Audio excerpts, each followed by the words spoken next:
Alors bonjour, bienvenue à notre émission In Studio où nous sommes en train de traverser un petit voyage ensemble pour découvrir ce qu'est la foi, comment être fortifié dans la foi et marcher dans la foi afin de pouvoir non seulement marcher dans la victoire, aller contre toute épreuve que le diable va vous envoyer, recevoir toutes les promesses de Dieu.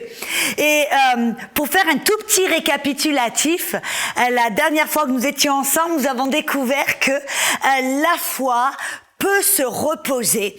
On a vu dans Marc 11, 24 que Jésus a dit, et ça c'est la clé vraiment, Jésus a dit quand vous priez, vous devez, ça veut dire c'est une obligation. C'est pas si vous voulez ou si vous en avez envie, non.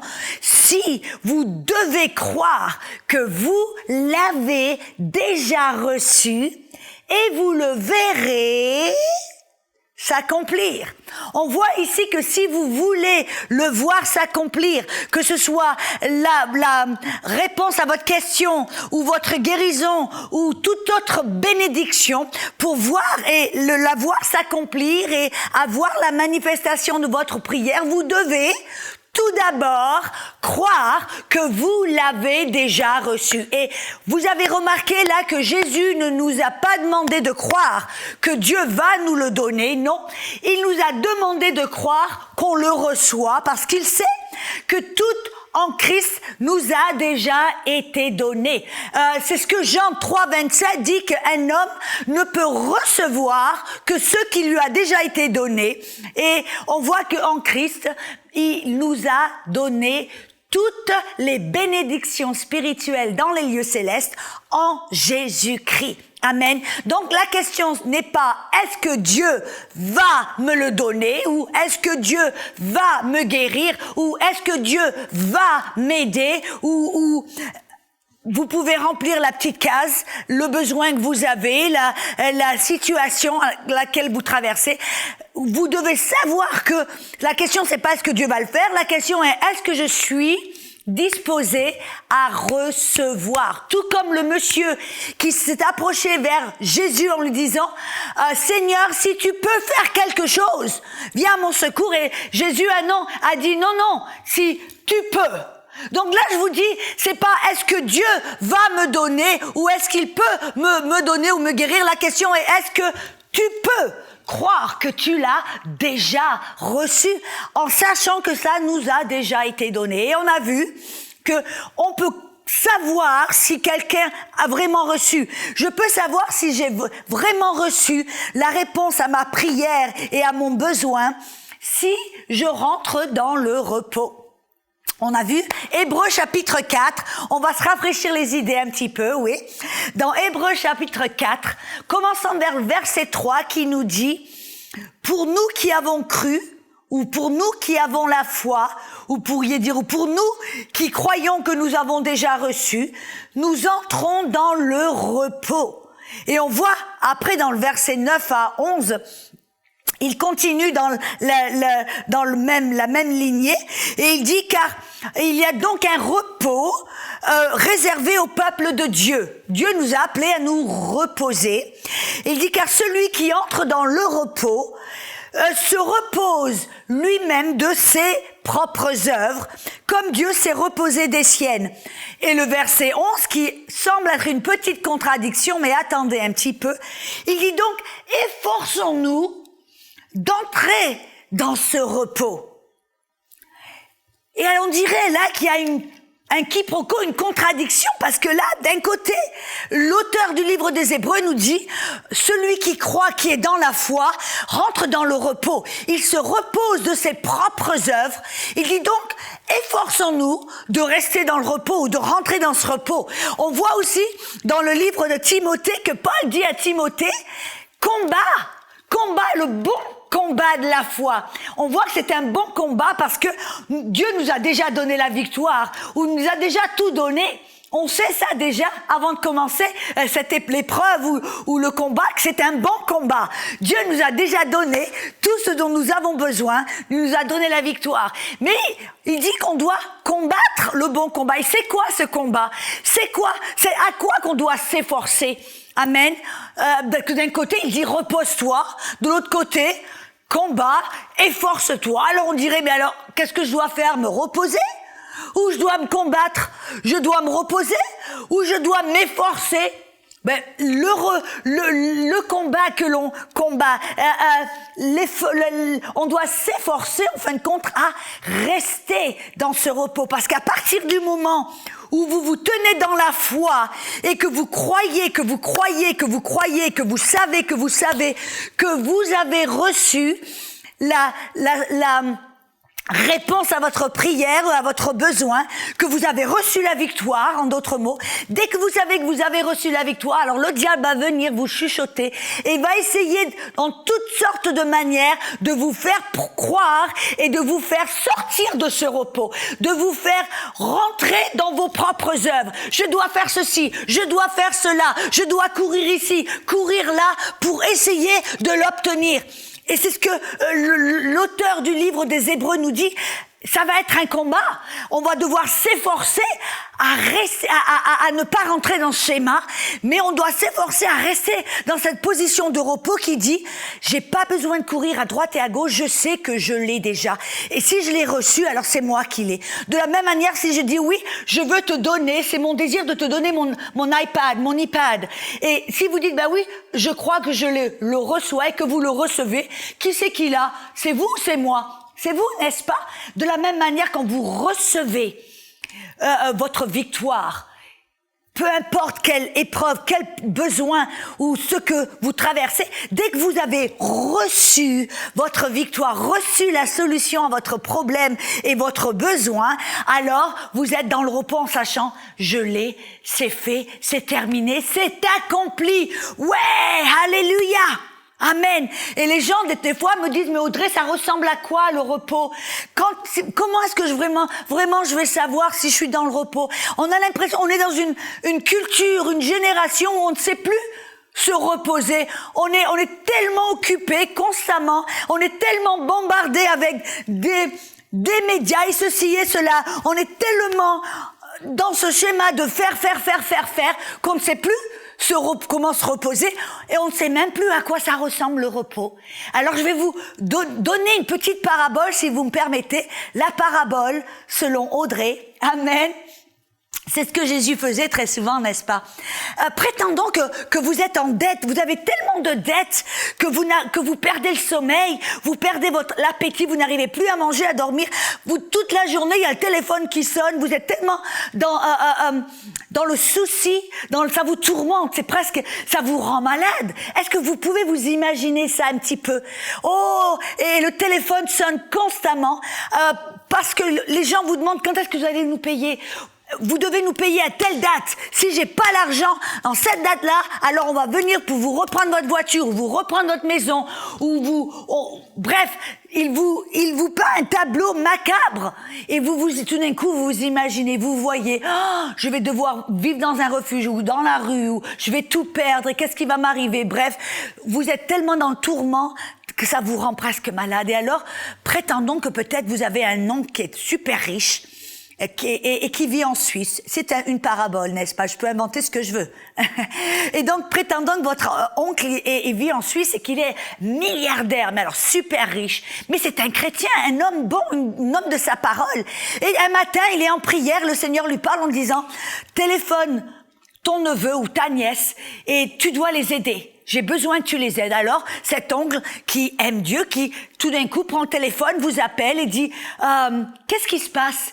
Le Seigneur m'a parlé ce matin, m'a dit de t'aider. Alors, vous dites à votre oncle, écoute, je suis désolée, j'ai pris des mauvaises décisions. J'ai fait j'ai fait de mauvaises choses et je suis en dette jusqu'au cou et je ne sais pas comment m'en sortir. J'ai essayé de prendre 2 boulots, 3 boulots, d'emprunter ici, et je ne sais pas comment m'en sortir. Et alors l'oncle dit, écoute, combien est-ce que tu dois en dette? Tu dis, j'ai honte de le dire, mais je dois 80 000 $ en carte de crédit seulement. Ou je dois 80 000 $, bref.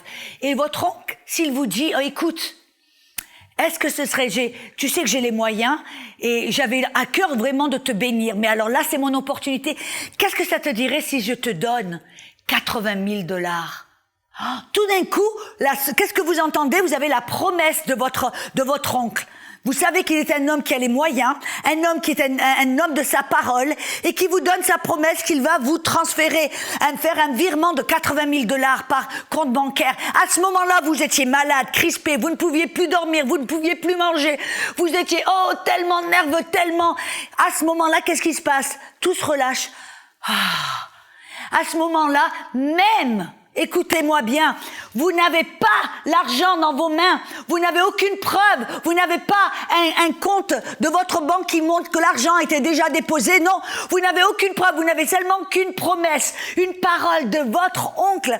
Mais quand vous savez que vous recevez, que vous croyez cette promesse et que vous recevez, vous savez que vous l'avez reçue à ce moment-là, vous rentrez dans le repos. Et qu'est-ce que ça veut dire? Que vous savez que c'est fait, c'est accompli, c'est fini. Vous n'avez plus besoin d'essayer de courir à droite et à gauche pour essayer de faire quelque chose. Vous savez, c'est fait, c'est accompli, je l'ai, c'est à moi. Et vous savez simplement que c'est simplement une question de temps afin que vous puissiez voir cet argent dans votre bancaire. C'est une question de temps simplement, n'est-ce pas?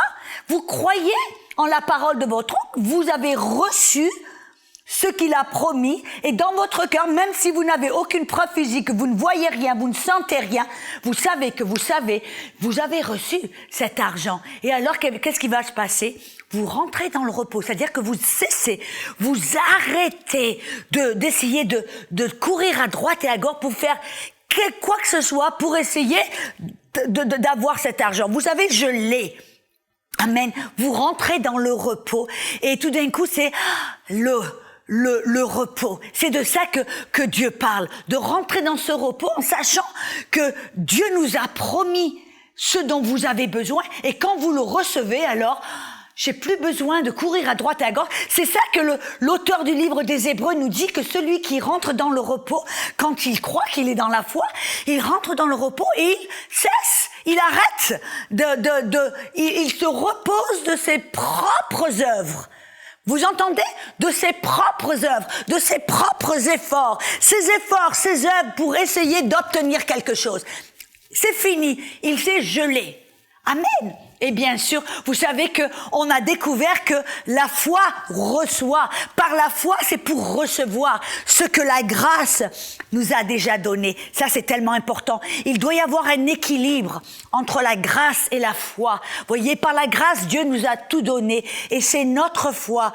C'est pas, notre foi ne va pas forcer Dieu à faire quoi que ce soit ou essayer de le pousser, non. Notre foi va simplement obtenir, recevoir, s'approprier ce que Dieu nous a donné par sa grâce.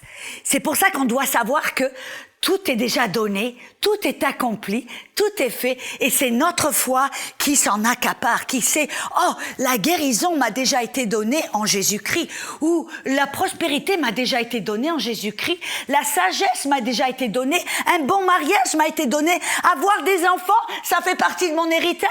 Bref, vous pouvez remplir la case. Amen. Si vous savez que ça vous a déjà été donné et promis au travers de la parole, alors vous avez cette fondation, vous avez cette assurance devant Dieu pour recevoir au travers de votre foi. La foi reçoit. La foi reçoit. Et voyez, c'est pour ça que Jésus nous a dit, et j'adore cette image, Jésus nous a dit dans Luc chapitre 18 verset 17, Jésus a dit que l'on doit apprendre à recevoir comme un enfant. Vous voyez, la foi, on est appris Dieu s'attend qu'on marche par la foi. On a vu que la foi doit apprendre à recevoir, parce que la grâce nous a tout donné. Alors si on veut marcher par la foi, on doit apprendre à recevoir. Et on va apprendre à recevoir quand on observe des enfants. Jésus a dit, apprenez à recevoir comme un enfant. Comment est-ce qu'un enfant va recevoir? Regardez par exemple un petit garçon qui va vers papa. Il sait que papa l'aime, c'est un bon papa. Alors il va vers papa avec assurance. Il a cette assurance en fin de compte et il dit, papa, je voudrais tellement une bicyclette. S'il te plaît papa, est-ce que je pourrais avoir une bicyclette? Et alors papa qui dit, écoute mon chéri, je t'aime tellement. Papa va te donner une bicyclette. Je te promets une bicyclette, mon chéri. Mais tu sais, quand papa va recevoir son salaire dans 2 semaines, alors tu auras ta bicyclette. Et alors le petit garçon, tout d'un coup, qui entend simplement une promesse de son papa, et il sait que son papa est bon, il sait que son papa l'aime. Alors quand papa dit, je te donne une bicyclette, tu as une bicyclette, le petit garçon le croit. Et qu'est-ce qui se passe? Le petit garçon, à ce moment-là, il sait, il croit qu'il a reçu une bicyclette. Et alors, qu'est-ce qui se passe en lui? Tout d'un coup, il explose de joie. Oh, il est tellement content. Vous avez déjà vu un petit garçon qui sait à ce moment-là quand son papa lui dit, ouais, je te donne la bicyclette. Oh, il avait toujours voulu une bicyclette. Tout d'un coup, il entend, je te donne une bicyclette. Oh, papa, merci. Oh, papa, t'es le meilleur papa du monde. Oh, il va, lui saute au cou, il l'embrasse. Oh, merci, papa. Oh, il est plein de gratitude. Vous savez, la gratitude est vraiment une expression de notre foi. Vous voulez voir quelqu'un qui a la foi? Regardez, ce sera une personne qui sait dire merci. Une personne qui a la foi, qui marche par la foi, c'est une personne qui est remplie de gratitude envers Dieu. Merci Dieu. Qui regarde toute opportunité pour dire merci Dieu. Et c'est pas une personne qui ronchonne. Vous voyez, les enfants d'Israël dans le désert, ils se plaignaient, ils murmuraient, il n'y avait pas de foi. Ils étaient remplis d'incrédulité, aucune foi. C'est pour ça, en fin de compte, qu'ils ont marché dans le désert pendant 40 ans. Ils ont refusé d'accepter la promesse que Dieu leur avait faite. Amen. Mais une personne qui a la foi est une personne qui dit merci. Et c'est ça que je suis en train de vous dire, que la foi, c'est dire merci, parce que la foi, c'est recevoir. La foi doit apprendre à recevoir. Et quand on apprend à recevoir, on apprend à dire merci. Vous vous rappelez quand vous étiez tout petit? S'il y a quelqu'un qui vous donnait un bonbon et il y avait maman qui vous tapait du coude en disant « Qu'est-ce que tu dis ?» On vous enseignait à dire, dès que vous receviez quelque chose, à dire « Merci ». Amen. Et vous savez, ça vient d'où ça? Ça vient de Dieu. Dieu veut que l'on soit rempli de gratitude parce que Dieu veut que l'on marche dans la foi. La foi, c'est dire merci. Parce que la foi va recevoir et sait comment recevoir. Oh, alléluia. Je me rappelle un exemple dans la Bible. Ça se trouve dans Luc 17. Versets 11 à 19. Cet exemple m'a interpellée parce que j'ai vu, il y avait 10 lépreux. Et ces 10 lépreux, si vous connaissez quoi que ce soit au sujet de la lèpre, je vivais en Inde en tant que missionnaire pendant un petit bout de temps et il y avait beaucoup de lépreux. Et j'ai appris une chose au sujet de la lèpre, c'est que quand vous avez la lèpre, votre système nerveux est mort. Vous ne pouvez plus rien sentir. Si vous vous cognez, vous ne sentez pas la douleur. S'il y a par exemple, si on vous mord le doigt, vous ne sentez rien du tout. Et quelqu'un qui était lépreux, parce qu'ils ne pouvaient plus rien sentir, ils se tapaient, ils se cognaient, on leur marchait dessus. Quoi qu'il se passait, ils ne sentaient aucune douleur. Et vous savez ce qui se passait très souvent? Ces lépreux, pendant la nuit en Inde, qui étaient infestés, qui étaient avec des rats, pendant la nuit, les rats allaient, s'ils avaient une plaie ouverte, les rats venaient pour leur manger les doigts, manger le nez, manger les doigts de pied, manger leur chair. Et alors les lépreux, en fin de compte, c'est pour ça que vous pouvez voir des lépreux, ils ont plus de nez, ou ils n'ont plus de doigts, ou il leur manque les doigts de pied, ou les pieds, ou ils ont des problèmes d'infection sur leur corps. Bref, voyez l'image. Et alors, il y a ces 10 lépreux. Imaginez-vous qu'il y en a peut-être qui leur manquent des doigts, il leur manque un nez, il leur manque des doigts de pied. Ils ont des plaies ouvertes. Et ils ne sentent rien du tout. Et alors, ils vont vers Jésus pour leur demander de les rendre purs. Parce que dans ce temps-là, ils regardaient un lépreux, ils l'appelaient impur. Et il leur était interdit de venir en public. Alors de loin, ils s'approchent vers Jésus, on dit « Oh, fils de David, aie pitié de nous, miséricorde envers nous. » Et alors Jésus, qu'est-ce qu'il leur dit? Jésus leur dit: allez vous montrer, vous êtes guéris, vous êtes purs. Allez vous montrer au sacerdoce royal à Jérusalem pour rendre témoignage. Et vous savez que là, vraiment, ils n'avaient aucune preuve. Rien du tout. Mais en cours de route, ils ont obéi la parole de Jésus. Là, déjà, on voit quelque chose, mais on en parlera plus tard. Oh, ils obéissent la parole de Jésus. Ils sont en route vers Jérusalem et en cours de rue, tout d'un coup, qu'est-ce qui se passe? Ils s'aperçoivent ils ont retrouvé la sensibilité. Tout d'un coup, ils peuvent sentir leurs muscles. Ils ont une sensation qui rentre dans leur corps. Ils peuvent sentir leurs pieds. Tout d'un coup, qu'est-ce qui s'est passé? Ils ont été purifiés de la lèpre. Ils ont recouvert leur sensibilité. Ils ont été guéris. Mais qu'est-ce qui s'est passé? Vous voyez, s'ils n'avaient pas, ils ont été purifiés.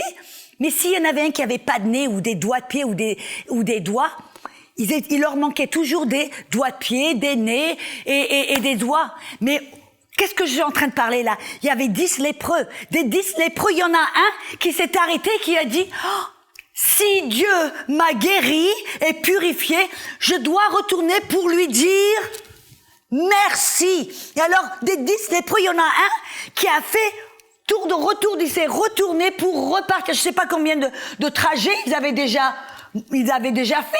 Peut-être ils étaient en cours de route, à demi-route, mais il a dit, peu importe, Dieu a été bon avec moi, j'ai reçu ma guérison, je vais me tourner pour aller vers lui, pour lui dire merci, pour le remercier. Parce que ça, vous voyez, c'est une expression de foi. Il est allé vers Jésus pour lui rendre grâce, pour le remercier. Jésus a dit, mais où sont les 9 autres? N'y avait-il pas 10 lépreux? Où sont les 9 autres? Et l'autre, le lépreux a dit, je sais pas. Et Jésus a dit, est-ce que tu es le seul qui est venu rendre grâce à Dieu? Et vous savez qu'est-ce que Jésus lui a dit? Ta foi t'a sauvé. Et la parole sauvé, là, c'est la parole sozo. Oh, qui veut dire bien plus que être purifié ou être guéri. Ça veut dire devenir esprit, âme et corps complètement complet, sain, entier. Il ne te manque rien. Tu es complètement sauvé, guéri, purifié. Qu'est-ce que je suis en train de dire là? Que quand on reçoit de Dieu par la foi, on doit par la foi rendre grâce à Dieu. C'est une expression de notre foi.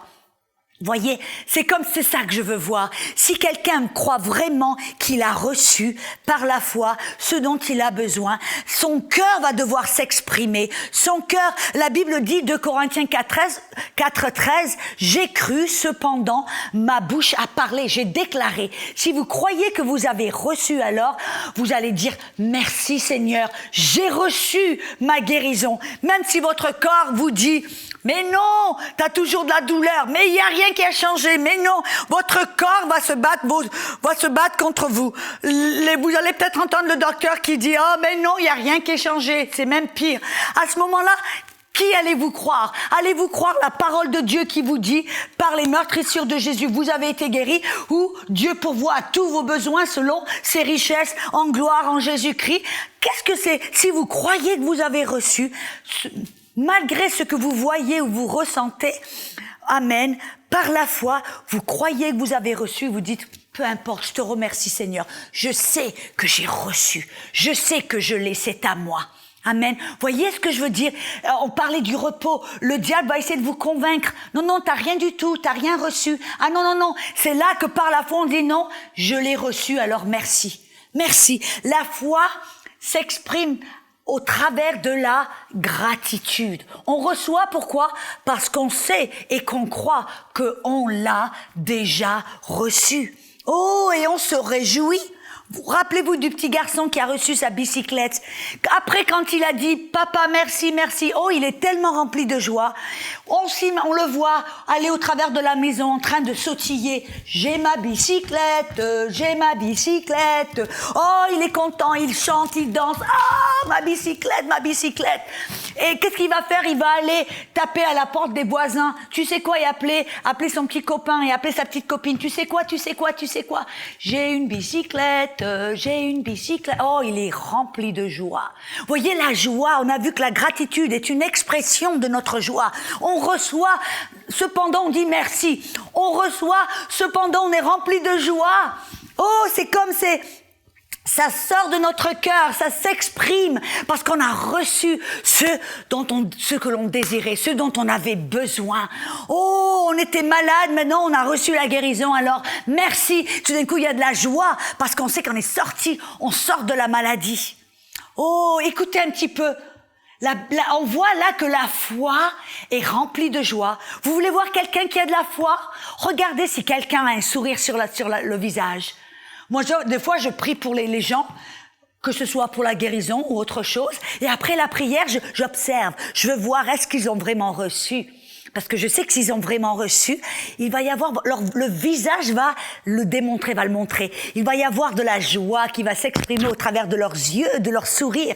Et je regarde, est-ce qu'ils sont contents? Parce que si je sais qu'ils sont contents, c'est parce qu'ils savent qu'ils ont reçu.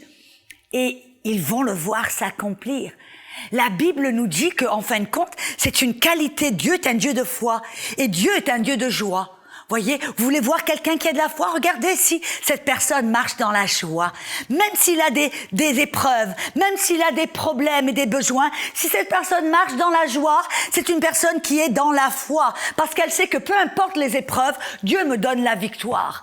Et c'est une source de joie. Écoutez ce que la Bible nous dit. Dans Psaume 2, verset 4, la Bible nous dit que celui qui habite dans les cieux, c'est qui habite dans les cieux? C'est Dieu, n'est-ce pas? Il dit, celui qui habite dans les cieux se rira du problème. Alléluia! En fin de compte, Dieu, il voit tout ce qui se passe sur la tête, sur la terre, il regarde et qu'est-ce qu'il fait? Il rigole. Dieu rigole parce qu'il sait que les problèmes, il a déjà la solution. Qu'il a déjà donné la victoire. Et alors, vous voyez, quand on est dans la foi, ça veut dire qu'on est en Dieu, assis à la droite du Père. Et comme lui, même si, comme je dis toujours, même si on comprend pas la blague, même si on comprend pas tout, on va rigoler avec Dieu parce qu'on sait qu'en lui, il nous a déjà donné la victoire. On a déjà tout ce qu'on a. Quand on reçoit quand on a déjà reçu et qu'on reçoit la solution et la victoire, alors, comme Dieu, on va rire. On peut voir peut-être le problème en face de nous. On peut sentir peut-être notre corps qui nous dit non, t'as rien du tout. Mais non, on va rigoler en disant tu sais pas de quoi tu parles. Tais-toi corps, tais-toi symptômes, tais-toi circonstances, tais-toi problème. J'ai déjà la solution, je l'ai reçue, elle est à moi. Voyez un petit peu. Alors je veux vous encourager. Revenez avec nous pour l'émission suivante où on va aller un petit peu plus pour découvrir comment marcher dans la foi? Comment montrer que l'on a vraiment reçu notre victoire? Et d'une manière pratique, comment marcher dans la foi à partir du moment où on l'a déjà reçu jusqu'au jour où on a la manifestation? Alors on se revoit bientôt. Amen.